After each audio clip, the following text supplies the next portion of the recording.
Coming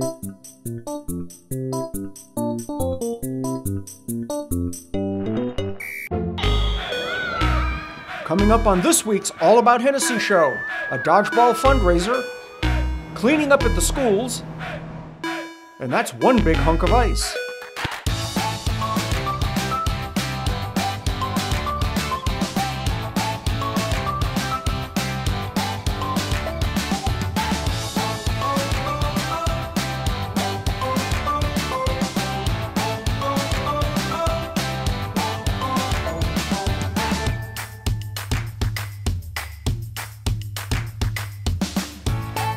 This show made possible by Pioneer.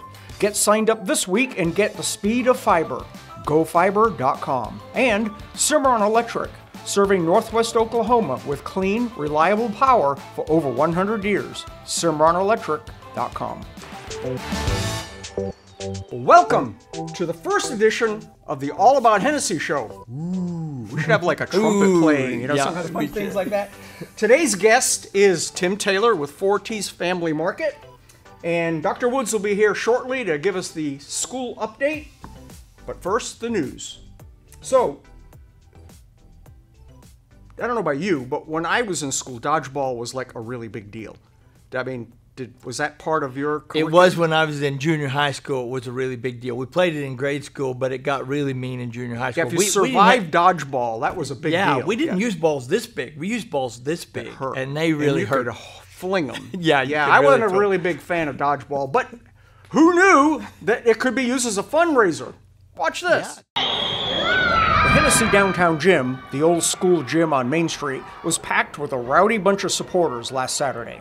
The tournament was a fundraising event for the Lady Blue Eagles 8U softball team for uniforms and league fees. There were 6 adult and 4 youth teams competing in the event. The Lady Blue Eagles were serving up sandwiches, baked goods, and drinks to the large crowd. Well, they survived, and there were some winners, and that was a pretty good deal. Now, you know Boyd Poteet, right? Yes. I mean, all of us know Boyd as a plumber. Lived next door to him when I was a boy. Really? Yes. Okay. Yeah. Did he have a lot of artsy things? He did. He had a big thing dug into his backyard. He was always quite a star around our neighborhood. Okay. Deep thinker. Well, he called me last summer, I guess it was, and he says, I need you to come and take a picture of my labyrinth. Is that how you say that? I don't know. I don't know. I had to Google what that was, and it's this really cool. And it's big. It's like almost an acre big of a walkway with gardens and all kinds of things like that. It was kind of pretty cool deal.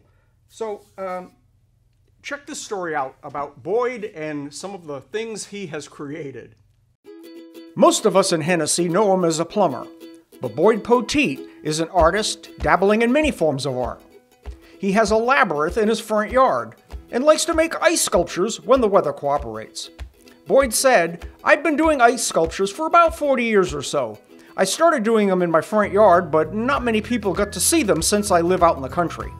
When Tim Taggart, my cousin, built Taggart's Garden Center, I started doing them there where more people could enjoy them. The past few weeks has been perfect for making ice, and this year's sculpture is about 25 feet tall. You can see the sculpture south of Hennessey on Highway 81, but you better hurry. It's warming up and it won't last long. Boyd is a surprising guy. You know, he actually did the plumbing for this building when I built this building, and learned a lot about Boyd. He's become a good friend, and so if you need art created or plumbing, Boyd's your guy. All right, when we come back, Dr. Woods will be here with the school update. This show made possible in part by Cherie Hicks, State Farm, auto, home, property, business, life, and health. Hi, we're back. We're here. Yes, we are. Yes. So, the last 2 weeks have been wacky, but the last week, most notably, has been ultra wacky in your world with snow, freezing, damage. Right. So, where are we at? So we are at full capacity, back in school. Kids are here, teachers are here, bus drivers are bus driving. Everything is back. I always hate that back to normal because we don't know what that is anymore hardly. Heard we may be wearing masks to 2022. So, you know. Well, I think it's funny because last Sunday, was it when you called me, or Saturday? Saturday I think the morning. conversation was, we may be out of school for a month because of the initial damage. Yep. And you've been able to get the pros in there. Let's just show this video. This is the video about what it took to get the school back in order. Okay.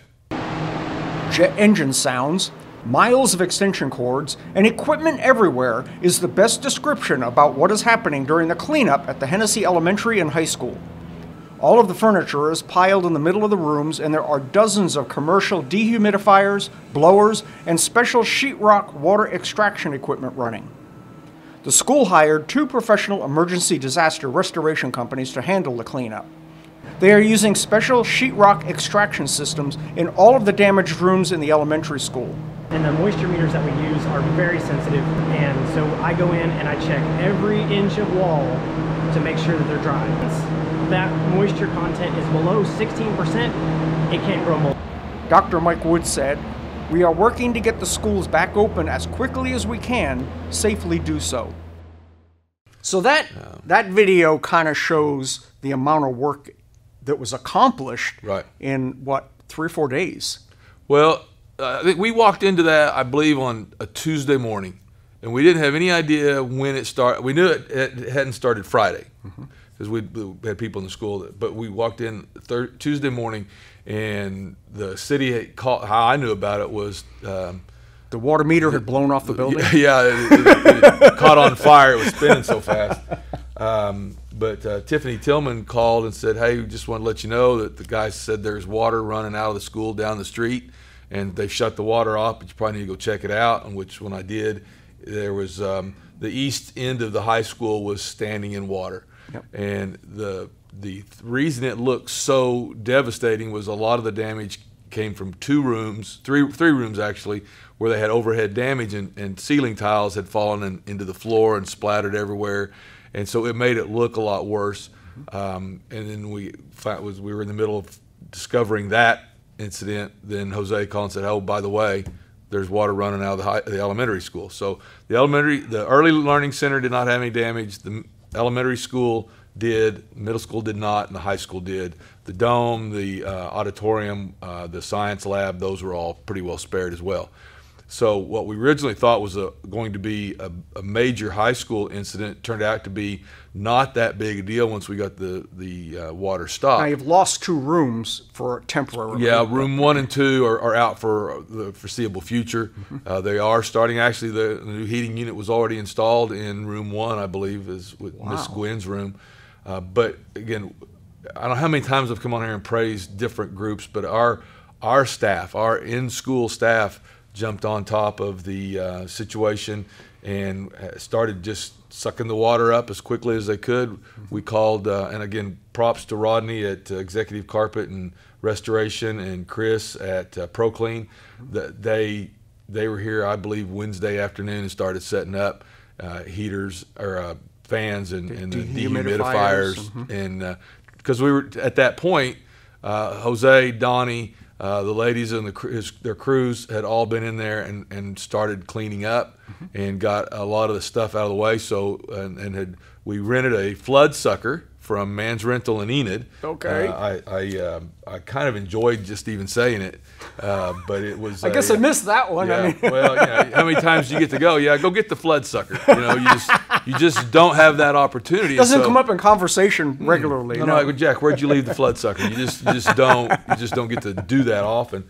But again, the effort that they took to get it to the point where then all the guys had to do from the mitigation companies was really dry it out. Yeah. Everything else was pretty dry much it out done. And then certify that it was mold free, right? Super dry, no more, nothing doing anything weird. Yes, and that's the elementary school. That's why that ended up being such an issue. Was what we thought was a kind of a cement board was not. It was 5/8 inch sheetrock. So we had to take all the cove. We go into most all the classrooms. The cove is gone. They poked holes in the walls and started trying to draw the water out of the sheetrock.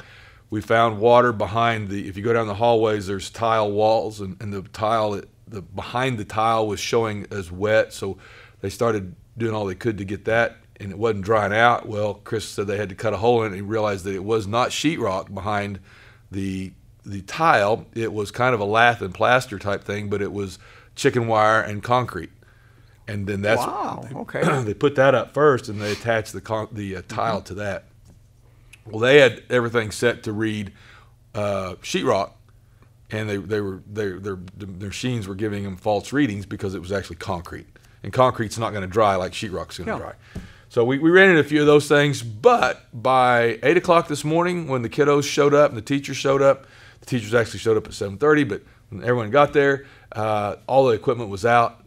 They moved the rooms around, and again, can't praise the staff enough. No one came in and goes, well, who's going to take care of this?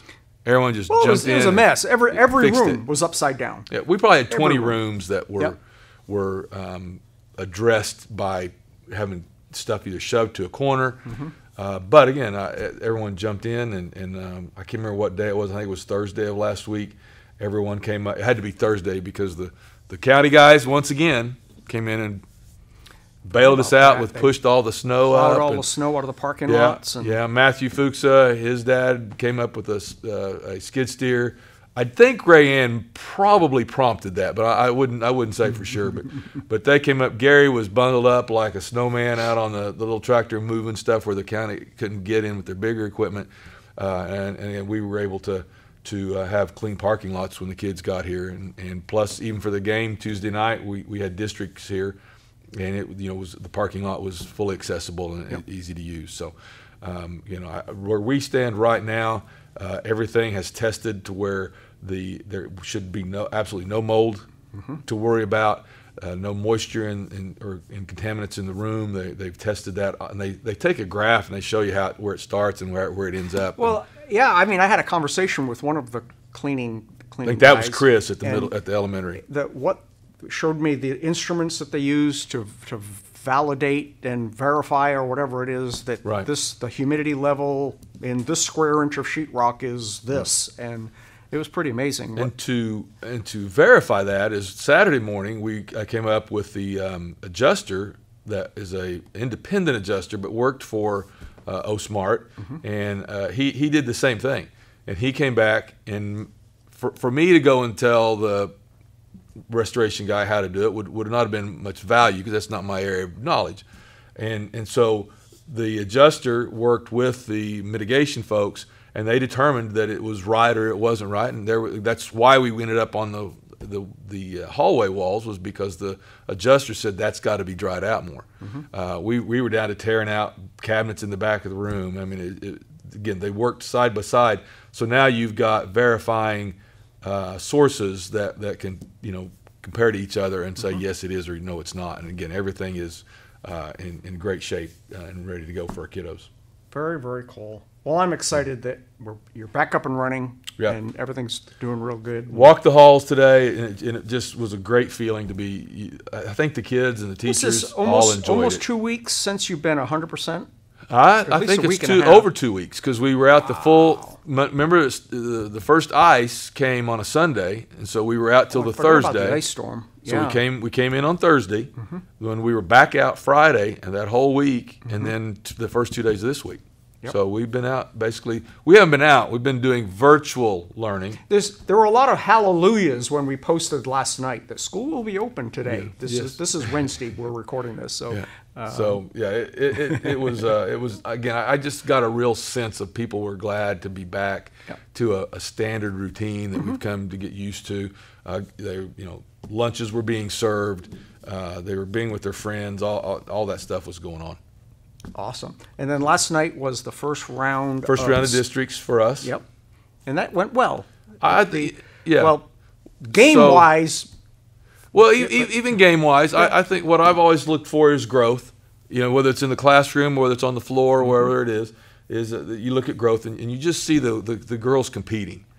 They held it to the last 30 seconds or last minute or so. Minute and a half, kind of slipped away. But that comes from experience. Winning and losing is a learned behavior, and again, they're learning to win.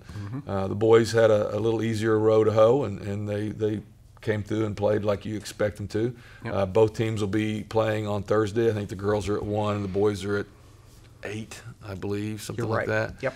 And then And this is on Friday, right? Thursday.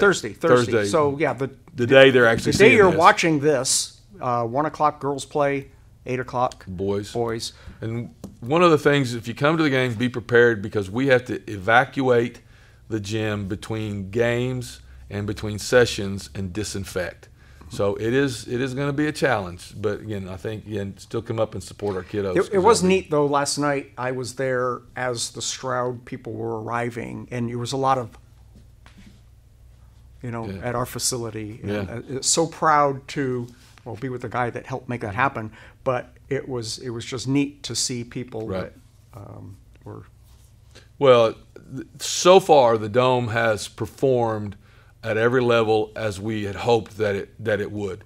If you look at the walking track, we had hoped that would be a benefit to the community, and I don't see how you would argue that it hasn't really lived up to that with the number of people that we have walking and the number of people going, hey, open it more, so there's more opportunity. And again, you need a traffic cop if you get too many. Slow down, pause, wait, go. And the biggest question was during those 2 weeks we were out is the walking track going to be open? We're They okay. didn't They didn't ask about when you're going to open school. No. It was how about this when track? That walking track? And we, when we won't bring kids to school, I have a hard time bringing them to the walking track. But again, it's performed as expected and as hoped for. The folks that are running the facilities, you go to the concession stands or you go to the ticket, everybody is just really pitching in and making it a positive event, and that's the goal. Is that because next week our kids are going to be playing in Enid at the Stride Center. Well, we're going to have a 3 or a 4A regional in Hennessey, and that means that's right. Yeah. So the event center is getting used for what it was built for. Right. We're hosting out-of-town people that are coming in and buying gas and eating and Yep. Yes, and again, it's just great because there was a lot of trepidation when we were spending the money we were spending, and hopefully the audio would turn out good, and the audio has turned out fantastic. The video has turned out as expected and as advertised, and again, we just will continue to expand that and use it for more and more things, and again, get our dollars worth back out of it. I was excited to see. I guess it's maybe Todd Cameron is running the when someone scores. So there's again the biggest challenge is going to be from now on is keeping the positions manned, because it's not the same thing we had before. There's a whole section that is just the video. So if you wanted to do an ad or you wanted to do a congratulations, you want to do whatever, that we have that capacity. The large boards, every time a player, both sides, either side would score, that's what I was talking about. Their picture would show up on the screen. Yep. Again, that we just didn't have that capacity before, and other schools were sending us that information so we could get it on there and give Ray Ann props. Not only can she get a parking lot clean, she can get video up on the board. She's I was multi-talented. excited that, because I guess up to this point, if one of our girls or boys scored, it would make a cool thing, and you'd see their face, their picture on the screen. Right. But we even had our competitors when they scored, and that was pretty neat. That's kind of a cool. Part of that is because that was a OSSA sanctioned event, so you can't have it one without the other. So we would have been fair anyway, but there was a little bit of external motivation for us to show both because we had to. That's why we couldn't have band. That was an OSSA That's deal. right, So band, and they had to limit the cheerleaders they limit to the 10. number of cheerleaders to right. Yeah, those are all OSSAA rules and Yep. guidelines because that's again that we want that because again next week you're going to have people that have no other connection to Hennessey here, like I said, spending money, and so one of the things that we do is we have a concession stand. Well, those people that are running the concession stand, I think it was cross country. Well, that was my next yesterday. question. So, do you trade out who can run the concession stand? So it's not the same people all the time. No, exactly. And again, so extrapolate that to the fact that if that's their fundraisers, then they don't chase you around with catalogs buying candy and candles and whatnot. So we can generate funds for the kids of the school without having to continually pull from our community. Yeah, and this isn't like when we had games in the other gym where 10 people would go buy popcorn, we had 500 to 1,000 people in that building last night, and that's like every day for like a week. And as it continues to grow, and Coach Glover or David Glover was here from OSSA, and everything I heard was that he was very pleased. Is that with who the was facility. sitting on over on that northwest corner? No, he wasn't there last night. Okay. Those folks were from Stroud. He came this morning, and I'm not sure what his purpose was. I had a doctor's appointment, so I couldn't be here. So, picture of health, by the way, if you were concerned. Good job. So, Good job. Very good. Yeah. All right. Anything else going on, or anything we're looking forward to or coming up? So is this the new format? This is it. This is kind of Fantastic. what we're going to do. So who am I following? You are following Tim Taylor. Ah, Yes. what a hard spot. Yes. He I know. probably talked about talked canned about hams meat and and stuff. 2-for-1 specials. Yeah. Yeah. I got busted pipes and soggy carpet. And, Work on it Good next luck, week. Tim. Let's have some more Okay. more fun news for next week. well, Yes. we can talk about a couple wins in the regional tournament and where they play. And the Of course, sun's we out. talked Baseball will be starting up. about. Monday. I think we have a game Monday. Wow. And if you haven't been by, there's a new dugout going up Yep. thanks to the Does it have stiff is wind. the roof on it yet? No roof. But it is usable. Well, I think so. Matthew Fuchsa, Coach Fuchsa, is contacting the other teams just to make sure they know what it looks like. But there was not any protection in the front of it, before we replaced it. So I think it's functional. And again, I got the Tarrant Masonry's the guys that are over there, Lonnie Tarrant, and I mean they've made a big strides forward just the last couple days, and it's looking really good. Very, very cool. So yeah. All right. Thanks so much, Mike. thank Get you, some sir. rest and recover Absolutely. from the last 2 weeks. And stay with us. We'll be right back with Tim Taylor. A portion of this show made possible by CSB, Community State Bank, mycsb.com. And we're back. So I had a question. Tim, for anybody that doesn't know, I can't imagine they don't, Tim's family owns 4T's Family Market. It's up on the northeast corner of town. And it wasn't always there, was it? It began in 1963 on Main Street. Oh. All right, so you know where Woods Body Shop is? Am I in the right place? Right. Woods Body Shop on Main Street. It's the building to the north. It's used for storage now. Half block north of the post office. Yep. And it was a really big building on Main Street anyway. Well, it was, but I just drove past it the other day. It looks awfully small now. Well, compared to what you guys have, what kind of your operation is now. We went from 4 aisles down Main Street to 11 aisles of the same length big time. out on the edge of town. So, Yes. Yeah. So Tim and I work together a lot because we help him with his advertising and things like that. So it's owning a supermarket, especially in a small town, is kind of a challenge, isn't it? Yes, it is a challenge. It's because you're limited to the amount of size of your customer base. Yeah. We don't draw a lot of people from 30, 40 miles away, so we're dependent upon the people that live here in the community. And so it can be challenging. It's always difficult, but it's always exciting, and this is our home, so we love doing it. So that's the difference between what Tim's family does and like the big franchises. Tim and his family are always giving back. I mean, it seems like when the school's doing something, your place is the first place they stop to get hot dogs or something to donate, and he's an advocate at returning or giving back or whatever you want to the community, and we appreciate. Well, that's all what I you say. do. This is our home, and it's in everybody's best interest to see these things continue, and we want to be involved, and it's our way of being involved in every little thing that can happen, and so we're glad to do it, glad to be part of the community. So your dad started the store, and was the original place on Main Street? Yes, It September was? of 1963.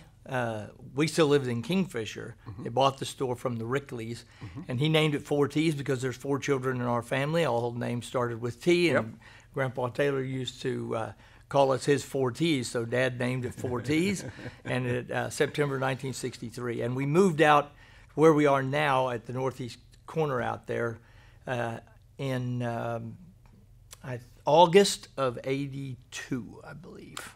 Oh, really? So I was here when you opened that building. Yeah. I didn't realize it. Yeah. Wow, I got here in 1980, and I guess I didn't realize that the store was. You were a wasn't young there yet. bachelor in those days. I was. I had other things on my mind. Yes. Yeah. We'll leave that one alone. So, and Tim's a YouTube star, by the way. I don't know if you've seen that or Facebook star. Facebook. Yes, so far. he does his what? How do you describe those? Well, we just did. I'm Tim the Grocer, and then we just do little spots to advertise little special things that we're doing or to introduce things. I'm going to use this segment to introduce a new employee that we've just hired. He even got arrested for fishing in the pond on That's fishing. right. Yeah, that I forgot about that. yeah, That's one of that was our probably one of your better ones. most. Yeah, bet. we used to do a lot of funny stuff. We like that, but since COVID, we've just been so tied up.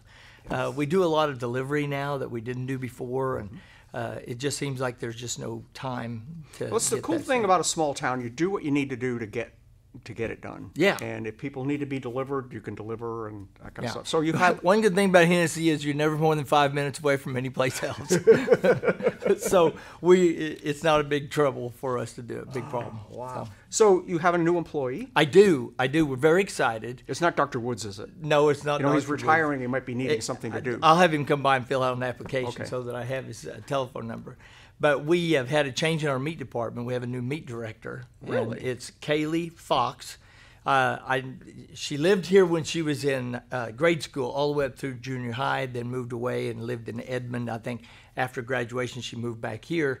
She worked for us wrapping meat in the meat department for a while, then decided to go to college, moved to Enid, wound up learning how to cut meat. She got a job in a store there wrapping meat also, learned to cut meat.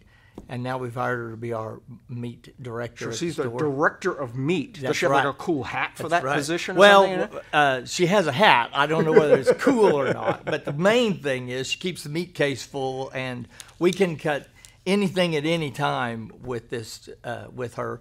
And we've always been blessed to have good meat cutters, and we've built the business on meat. And we're about to launch a brand new program that is. I'm really excited about certified Hereford beef program. It's like Really? certified Angus beef, but this is Hereford beef, and nobody has it around here. And Western Sizzling was built on Hereford beef. And I remember so, that. yeah, remember they used to have the big Hereford out in Yes. front. Are you going to get a big cow to put out in front? We're looking for a big cow for out in front. We I know where you haven't can found one yet. I know where you can get a dinosaur. Maybe we could paint it red and white. There you go. Once But again, anyway, we're really excited about that sort of stuff. I always have to be moving forward in some direction, and so that's what we're trying to do. that is so cool. And that's one thing I enjoy about visiting with Tim. He's just so positive and progressive and trying to be creative and move things forward. Well, we love what we do, and we love the place where we live, and so it makes it. I've never dreaded getting up and going to work in the morning. I love it. So. Very, very cool. Well, is there anything else you want to share with everybody while you have their ear? Well, they might watch for videos as it comes up. We've got a few special things coming up in the spring. We'll be back on Facebook with more videos, but I've lost. We've had a change, and I'm going to have to do unedited videos like this one, and we'll see how it goes. Good. So very cool. Thanks for the time. Good luck with that. Well, that's it for this week. Remember, you can listen to this or watch this. This is also a podcast, so you can look for it on any of your podcast apps, and then if you follow the podcast, it will remind you when there's a new one up, because the content is just so amazing that you could listen to it or watch it. That's all we got for this week.